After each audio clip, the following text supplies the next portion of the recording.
Eu não poderia deixar de agarrar nesta última frase do António Costa, porque em Portugal temos vivido um mito que o problema é da floresta, o problema é dos engenheiros florestais e espera-se que eles nos dêem uma resposta. Isto não é um problema dos engenheiros florestais, nem é um problema da floresta. Isto é um problema do país, é um problema de gestão do território e precisamos de resposta de todos.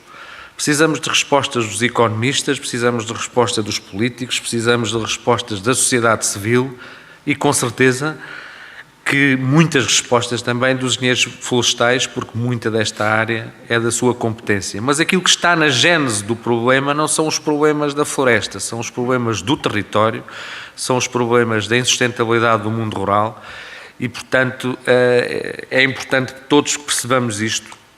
Aquilo que precisamos é de juntar esforços todos para tentar resolver este dramático problema em que nos encontramos. Posto isto, passarei a palavra a quem desejar fazer alguma pergunta aos oradores. Já temos ali uma, duas.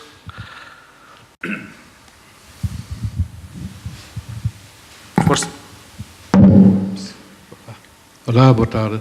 Eu sou Bernardo Markowski, do Movimento Gaio, e queria falar para Johnny sobre uma coisa, ou duas, Montes.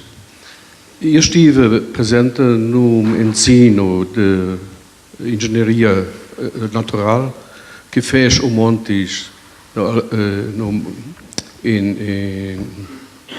na minha cheira e aprendemos muito e foi muito bom. E conseguimos avançar com estas ideias ou estes métodos que foram nos ensinados.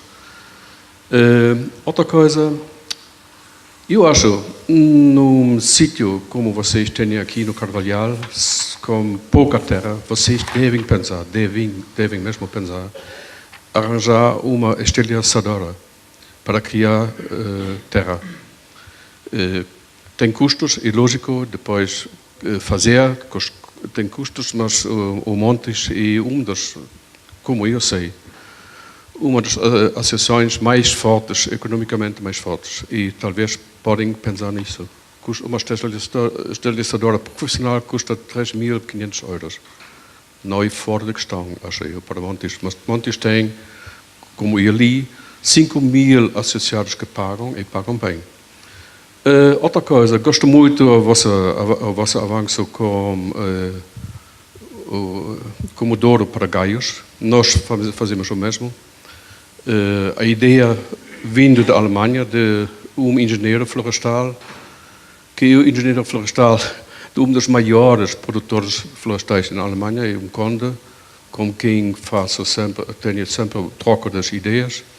E eu publiquei num blog esta ideia daquele engenheiro e foi através da minha grande amizade com Henrique Pereira dos Santos que ela apanhou esta ideia e avançou.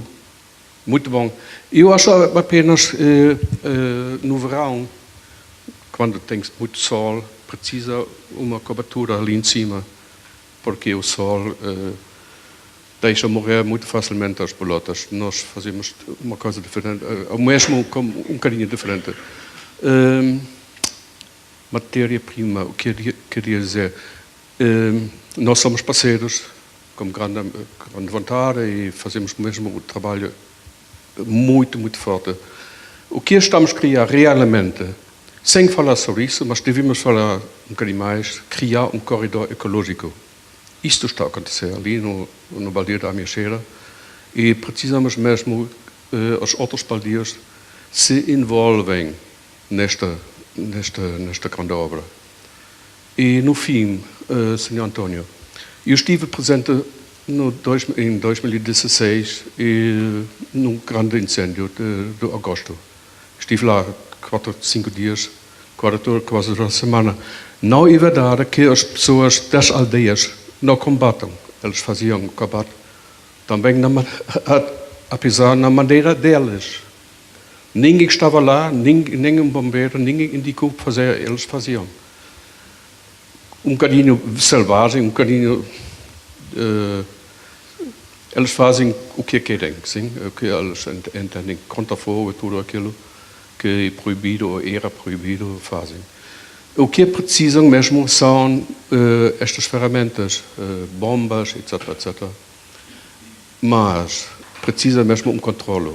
Eu falei há 3 anos, acho eu, como dos... Agradecia que... Sim, desculpa lá, mas isto faz parte e é realmente importante. Eles precisam de controle. Eu falei há 3 anos com presidente de uma junta de freguesia e ele explicou-me tudo isto tivemos já, mas foi-nos roubado. Ele disse isto de uma maneira que toda a gente percebeu, desapareceu assim, uma mão ali à beira. Pronto. Obrigado. Muito obrigado. Sim.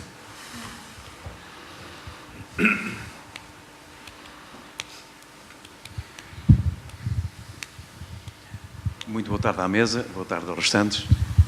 Eu ouvi falarem muito bem que uma das preocupações que se sugere é que os caminhos florestais estejam devidamente limpos. Acho que isso que é primordial importância para todos. Embora não seja do Conselho de Arouca, mas do Conselho de Oliveira das Meias, mais propriamente da Confinado com Uruguai, que é Carregosa, temos lá um grave problema com os caminhos florestais.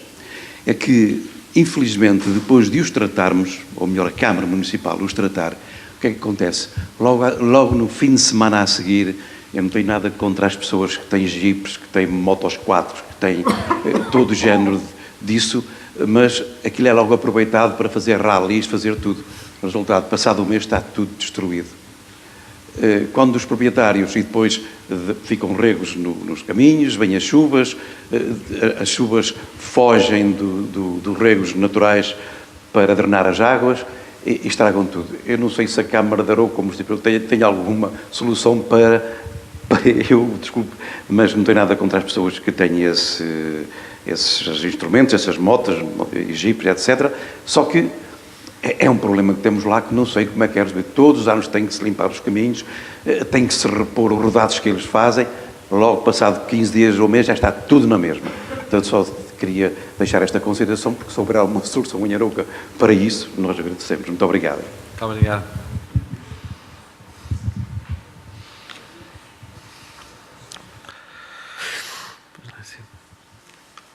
Força.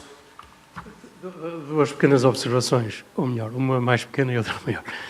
Uma relativamente aos caminhos também. Pareceu-me haver assim uma coisa, vamos fazer caminhos, vamos fazendo caminhos. Os caminhos podem e devem ser planeados, porque não ficam tão baratos como isso. Não é só abri-los, é preciso mantê-los. A questão da manutenção das infraestruturas é uma pecha nacional, nós pensamos que é só fazer, mas não, elas têm de ser mantidas e, portanto, os caminhos devem ser estrategicamente traçados. Este era um ponto. O outro ponto tem a ver com o trabalho magnífico cuja descrição ouvimos, da Montes. Eu gostava bem, primeiro porque sou silvicultor e segundo porque me habituei a aprender com o que está feito, ou com o que foi feito por outros. E depois de ontem aqui ter incentivado ou tentado incentivar os silvicultores a não calarem a sua voz perante ideias que andam aí a esmagar as ideias diversas, ficaria mal comigo mesmo se agora não dissesse isto. É que não vejo incompatibilidade nenhuma entre a defesa da natureza e a produção de madeira. Não há nenhuma incompatibilidade, desde que as coisas sejam feitas como deve ser. E não é preciso ir longe, nem inventar a roda. Se os colegas olharem, os colegas e os outros que não são profissionais da silvicultura, os cidadãos em geral, olharem para esta Serra da Freita, vão ver que, especialmente em volta das antigas casas de guarda, encontram pseudotsugas, encontram camecípares, encontram copressos, tudo isso não está, e encontram as bétulas. Tudo isso não está lá por acaso. E tudo isso produz madeira vendável. Ora, não é preciso andar a espalhar coisas ao acaso, espécies ao acaso.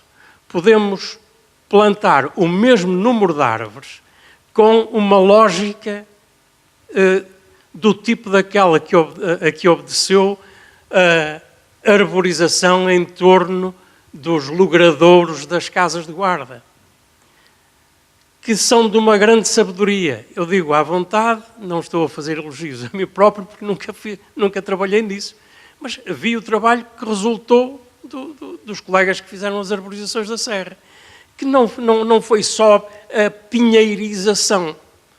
De facto, entrou muito pinheiro bravo. Pronto.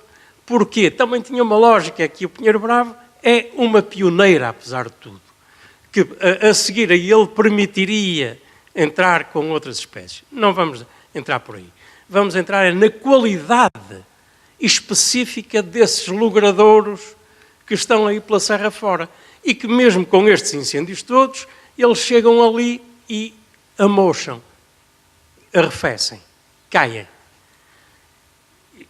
As explicações técnicas são conhecidas e é preciso que nós, os silvicultores, tenhamos a coragem de dizer que isto são soluções corretas e sublinho, sem nenhuma espécie de incompatibilidade entre a defesa da natureza e a produção económica.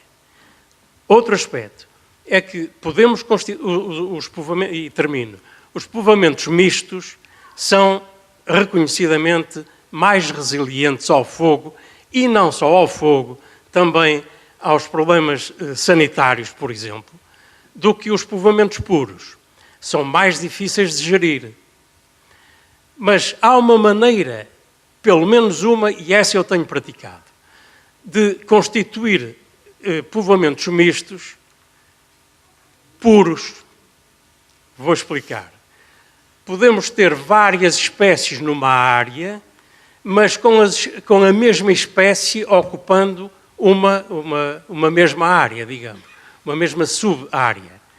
Porque nessa sub-área conseguimos gerir melhor, porque essa sub-área é homogénea, é monoespecífica, e as espécies têm comportamentos diferentes. Podemos gerir essa sub-área de uma maneira e a sub-área de outra espécie vizinha de outra maneira, apropriada a essa outra espécie.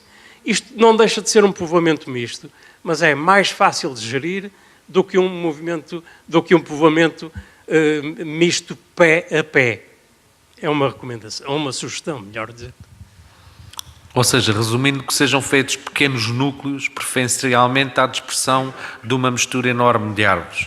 Eu penso que esse é efeito. Eu, por acaso, temos uma plantação do município de Mação que estamos a fazer com 16 hectares, em que se pretende criar um bosquete, e o objetivo tem sido fazer isso mesmo. Pequenos núcleos de a mesma espécie de plantas, mas que vão alternando no território com outros núcleos de outras espécies.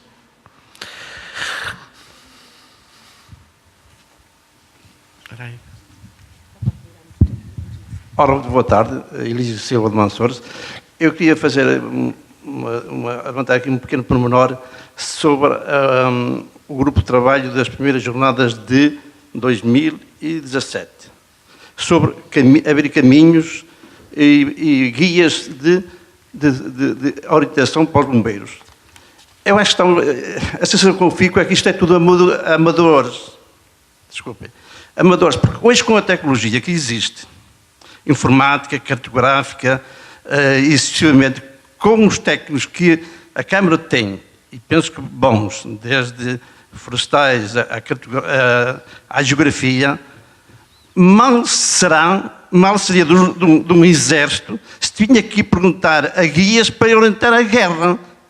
Isso eu penso que é fácil, com a tecnologia, ter informática e os bombeiros de cada zona terem os dados informaticamente para orientar os de fora. Agora, guias para orientar, ter guias nas freguesias para orientar os bombeiros, parece que já estamos no século passado. A tecnologia funciona para isso e tem que haver, os bombeiros têm que ter profissionais, orientadores para saber orientar os que vêm de fora, não é? E caminhos, basta recuperar os caminhos de há 50, de há 100 anos, já quase são suficientes.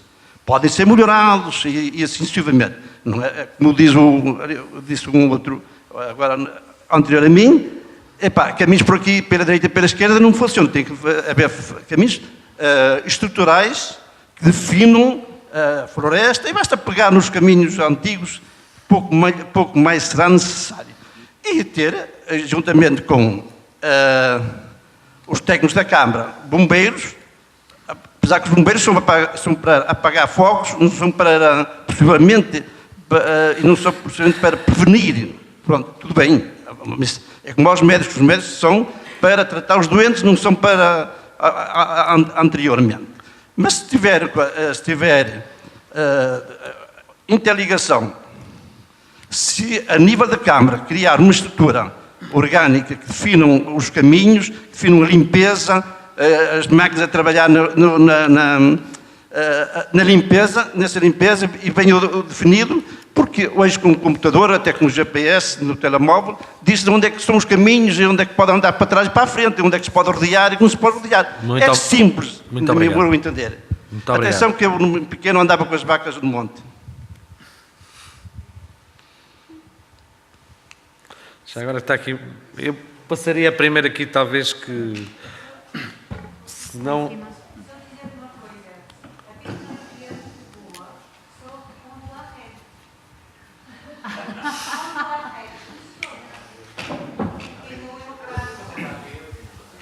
Não, era só isso. Hein? A tecnologia tudo bem, só que muitas vezes a rede não funciona. Quando há só um operador e quando há um só trovão que destrói o modem e as linhas telefónicas. Por isso, às vezes, talvez as pessoas... Não, hoje em dia é assim na minha casa, ao menos.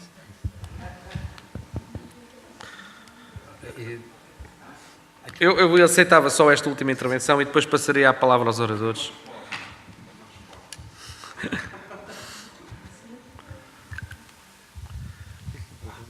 É só um esclarecimento relativamente ao último senhor de Monções.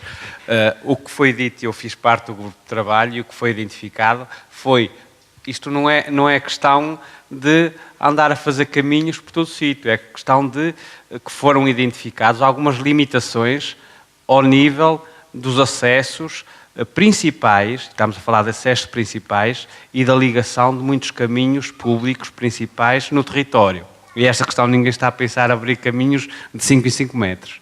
Outra coisa, a questão dos guias, isso passou-se em 2016 e foi claramente identificado, é que nós estamos aqui em muitos incêndios, grandes incêndios, a despejar 800, 900 homens.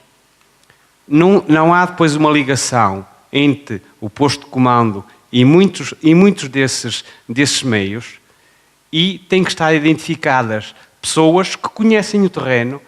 E se vocês repararam no relatório que saiu há dias, isto foi um problema identificado, que foi, não há ligação entre aquilo que foi feito na prevenção, ou seja, o arranjo de caminhos, as limpezas e depois a parte do combate. Isso foi um problema que foi identificado. E a identificação dos guias é mesmo para isso. Porque as pessoas que estão na aldeia conhecem quais são os caminhos que têm ligação, se o caminho está interrompido, se houve alguma limpeza na proximidade da aldeia que possa ser uma zona segura, e esse foi o objetivo. E eu calo-me. Muito obrigado. Passaria agora a palavra aqui aos oradores para a resposta. Muito boa tarde novamente. Eu vou fazer uma ponte entre vários assuntos. Pegando aquilo que o Pedro Quaresma estava a dizer, E pegando também na primeira questão, eu sou um dos proprietários que tem um Jeep que faço muitos milhares de quilómetros pelos terrenos florestais. E a questão é que, de facto, é uma questão de educação dessas pessoas que usam as viaturas todo terreno nos caminhos florestais. Pegando naquilo que o Pedro está a dizer, em 2016, eu fui uma das pessoas, sem ser guia, ajudei os bombeiros que voluntariamente vieram apagar o incêndio a Aroca, e eu conhecia os caminhos, por passar neles, de Jeep, e sabia onde é que podiam dar a volta ou não, sabia onde estava o fogo e sabia, olha, atenção, se vocês forem por aí não conseguem fazer inversão de marcha. E esse tipo de conhecimentos, em situação de stress, respondendo ao outro senhor lá em cima, não há hipótese de andar ali no GPS a ver se dá para fazer... as ferramentas do GPS e outras tecnologicamente que podiam ser distribuídas, até um mapa em papel aos bombeiros que vêm aí, de facto existem. Mas os guias conhecem o terreno naquele dia, naquela hora. E se calhar com o tempo, em 2 meses, em 3 meses, poderá não ser suficiente. Em relação aos viaturas todo terreno nos caminhos florestais, é um pau dos bicos. De facto, há gente que não sabe usar as viaturas todo terreno e destroem, mas muitos deles, no seu trânsito nesses caminhos, mantêm-nos operacionais. Não é à toa que o meu Jeep anda sempre com serras, a rebocar pedras lá em cima na Serra da Freita, já tirei pedras que caem e eu, se quero passar, tenho que as remover do sítio. Portanto, é uma faca de um pau dos bicos. Em relação ao engenheiro Vítor Louro, de facto, nós temos tido esse cuidado, uma vez que a matéria-prima tem estado a atuar no Baldio da Mancheira, Correios e Cales, em costa norte, temos vertentes viradas a nascente, vertentes viradas a poente, zonas com água, zonas de terrenos mais profundos, zonas de terrenos menos profundos, e de facto nós fazemos, não é um mosaico conforme as regras mandam, mas adaptamos as espécies, aquelas que eu há pouco mostrei na nossa apresentação que nós temos tido em Viveiro, adaptámos-las aos terrenos de acordo com a profundidade, com a água, com a exposição solar, os sobreiros mais de um lado, o lodo bastardo mais do outro, os azevinhos, não vamos expor determinadas árvores que vão secar, expô-las ao sol só porque estamos a plantar uma árvore. Lá está, como dizia ontem, não é plantar as árvores para a fotografia, mas é plantar árvores com um propósito que é mais extenso. Portanto, era um bocadinho que eu tinha a dizer, mas de facto a sua observação em relação a não é tirar árvores para a floresta, elas são pensadas, ainda que com o apoio de algumas pessoas, faltam alguma profissionalização na escolha exata das árvores para os determinados sítios, e sim, mas mesmo assim temos tido uma taxa de sucesso bastante elevada. Eu vou tentar ser relativamente breve nas minhas respostas, mas tive algumas questões porque se calhar posso demorar algum tempo. E vou tentar responder a tudo. Se me falhar alguma coisa, peço que me relembrem. E se calhar vou começar pela primeira pergunta relativamente à máquina de estilha. Antes de mais, agradecer as contribuições de toda a gente. Relativamente à máquina de estilha e à questão de se optar por tentar fazer ensombramento artificial em algumas zonas para proteger um bocado as plantas durante o verão. O Baldio de Carvalhais é muito difícil chegar lá sequer com uma garrinha 4x4, quanto mais com uma máquina de estilha. É relativamente complicado. Eu trabalhei muito tempo, durante 6 anos, na Mata Nacional do Bussaco. Então nós tínhamos uma máquina de estilha florestal, com uma capacidade relativamente interessante. Triturava até 14 centímetros, mais ou menos. E ainda assim a máquina, na altura, custou 30 mil euros e estava constantemente a ir para arranjar. Ele consumia uma pilha de combustível. E aquilo só era possível porque nós tínhamos ali um financiamento de 3 milhões de euros de um projeto LIFE para podermos fazer gestão florestal em 100 hectares. Aqui estamos a falar da mesma área, 100 hectares, um gestal, lá é uma mata consolidada, ou seja, pondo os pesos na balança, nós preferiríamos gastar os 30 mil euros da máquina de estilha a garantir que os nossos voluntários venham até à nossa propriedade e a garantir este envolvimento e garantir a ação de gestão, potenciando os processos naturais que depois vão fazer o trabalho por nós, a longo prazo, do que gastá-los na máquina de estilha. É claro que uma máquina de estilha é uma ferramenta de uma utilidade brutal. É tudo uma questão aqui de ponderar, de pôr as coisas em cima da balança. Relativamente ao ensombramento, a perspectiva da Montes é sempre nesta sequência de usar os processos naturais e por isso é que nós não fazemos muitas plantações, fazemos pouco, porque conhecendo os processos naturais nós sabemos que há sempre uma grande margem há mortalidade, há coisas que correm mal, e isso faz parte do processo, porque seja qual for o processo, quando se põe muito input, energia, muitos recursos, muito dinheiro, quando calha mal, depois custa aceitar. Então, nós preferimos assumir o erro, assumir a possibilidade de correr mal. Isto é a mesma coisa com a questão da regeneração natural. Então, nós acreditamos que primeiro, uma semente que cai na terra e se desenvolve por si própria dá origem a uma árvore muito mais resiliente, muito mais resistente que uma árvore plantada. Além disso, eu, se calhar, durante um dia consigo plantar 100 árvores, mas se for colocar sementes no terreno, consigo colocar, se calhar, 1000 ou 2000. E isto, mesmo que haja uma taxa de mortalidade elevada ou de não germinação de sementes muito elevada, à partida, com o mesmo tempo de trabalho entre plantações e sementes, as sementeiras serão muito mais eficientes. E mesmo, podem-me dizer, mas uma árvore vai plantada para o terreno, à partida, a termos um bom resultado a médio e longo prazo, a árvore se calhar dá um resultado mais rápido do que uma semente. A minha experiência no Bussaco não me diz isso. Porque uma árvore que é plantada, então sobretudo se já tiver mais de meio metro de altura, precisa de um ano para se adaptar, precisamos ter muita sorte para ela não morrer com as secas, uma semente nasce ali, pode demorar a germinar, o primeiro ano começa a estabelecer-se, depois vai para ali acima e a coisa acaba por se encaminhar. Daí nós não utilizarmos o assombramento, se bem que, obviamente, para situações muito específicas poderia ser útil, mas lá está, a tal balança dos recursos que temos e como é que os aplicamos. Deixem-me só consultar aqui a minha cábula.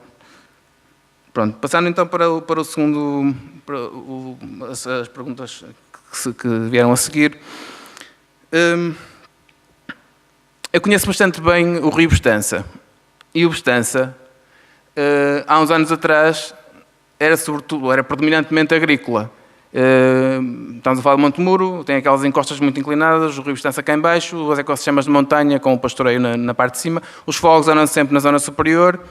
Quando o Bestança começou a deixar de ser agrícola, com o êxodo rural, transformou-se naquilo que para mim é um dos melhores vales de montanha aqui do norte do país, que é o Vale do Rio Bestança. Vou lá frequentemente, porque sou curioso, porque gosto daquilo. E eu acho que aquilo é um bom exemplo daquilo que nós queremos fazer em Carvalhais, a médio e longo prazo. Instalar um ecossistema natural, instalar um carvalhal maduro. Este carvalhal maduro lá foi plantado por gaios, pelos ratos que vão arrastar nas bolotas por lá fora, pelas bolotas que caem, onde calha. Bah, não andou lá ninguém com medição de régua e esquadro a fazer uma plantação. Relativamente à questão da compatibilidade da silvicultura com a conservação da natureza, não poderia estar mais de acordo. Aliás, o presidente da Associação da Montes é frequentemente acusado de ser um defensor da celulose. Isso vale, pronto, não vou entrar nessa conversa, mas para dizer que, de facto, eu, enquanto profissional, eu tenho este defeito de ser, eu sou arquiteto paisagista, é um defeito, e isto leva-me, não sou biólogo, eu acredito que na gestão da paisagem, e acredito que, de facto, as coisas são compatíveis, completamente compatíveis. Deixar só aqui a nota que nós, de facto, a gestão que fazemos das nossas propriedades é com objetivos de conservação. Podiam ser objetivos de produção. Se fossem objetivos de produção, claro que tínhamos que ter lá um engenheiro silvícola e ter compassos e ter a coisa pensada nessa perspectiva. Quando estamos a falar em objetivos de conservação da natureza, a perspectiva que temos e a abordagem que temos é outra. Ou seja, são instrumentos complementares. Neste caso em concreto, o tipo de gestão que fazemos, acreditamos que este potenciar dos processos naturais, deixar a natureza trabalhar por nós e ocorrer naturalmente, nos levará a médio e longo prazo a um tipo de floresta mais autogerível, porque é isso que nós queremos, é atingir um carvalhal que se gere por si próprio, que faz ensombramento, que não deixa crescer matos, ou que reduz o seu crescimento, que dá sementes que dão origem a novas árvores, que funcionem em autogestão. Ou seja, nós não plantamos uma floresta a pensar que vamos geri-la para o resto das nossas vidas. Entretanto, a gente esperamos ter muitas propriedades sobre gestão da montes a muito longo prazo e a gente vamos tendo outras oportunidades para gerir.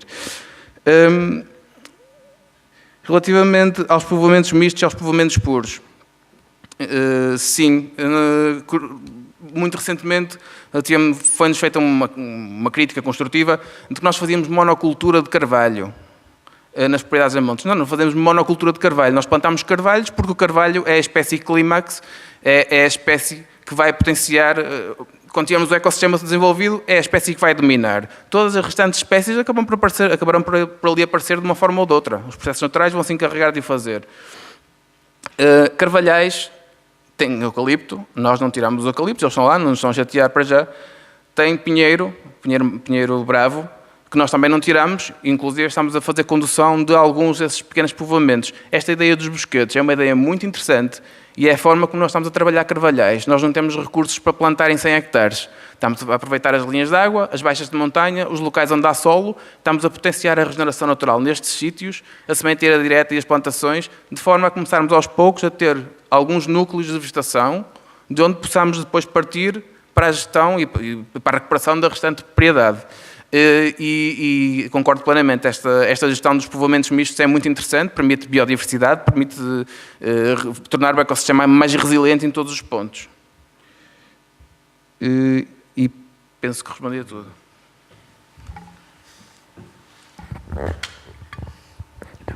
Temos que acabar, não temos mais tempo. Estão-me aqui a dizer que temos que acabar, portanto está o assunto tratado. Antes de acabar, eu não posso deixar de só salientar aqui 2 pequenos pontos. Nós temos de ter a inteligência de perceber que o fogo nestes territórios vai voltar. E das duas uma, ou nos vai apanhar desprevenidos, como das últimas vezes, e surpreendidos, ou nos vai apanhar preparados. Se nos apanhar preparados, teremos alguns caminhos nos sítios certos, onde sabemos que eles são precisos. Teremos os equipamentos de GPS para ajudar a orientar os bombeiros. Se não tivermos os equipamentos de GPS, teremos pelo menos a possibilidade de imprimir umas cartas a longa escala. E posso-vos dizer que no incêndio de Mação nós imprimimos cerca de 700 plantas do incêndio com a área onde o incêndio estava e com os caminhos, com os pontos de água, onde estava o posto de comando. E, infelizmente, um dos maiores utilizadores foi o Exército, o que significa que quando vem para a guerra não traz os mapas. Mas há uma coisa que temos que meter na cabeça de uma vez por todas. Nós em Portugal, quando construímos um edifício, sabemos que temos que fazer a estrutura para o preparar para o dia que pode chegar um tremor de terra. Temos que olhar para o território e perceber que a qualquer momento pode chegar um grande fogo e, portanto, temos que preparar as estruturas, a localização das habitações, a proteção de todo o aglomerado urbano para o dia que vai chegar o grande fogo. Acho que é o desafio que temos pela frente. Resumindo, tratámos aqui da paisagem, tratámos aqui também com 3 exemplos de intervenção da sociedade civil e não das corporações que normalmente se juntam à volta das questões florestais e mais do lado económico ou técnico. Ouvimos o Círculo e a experiência do ano passado, ouvimos a Montes e a experiência da gestão, de uma gestão mais natural, ouvimos a matéria-prima, ouvimos sobretudo gente que gosta do seu país, do seu território e esforça-se por dar um contributo. Muito obrigado a todos.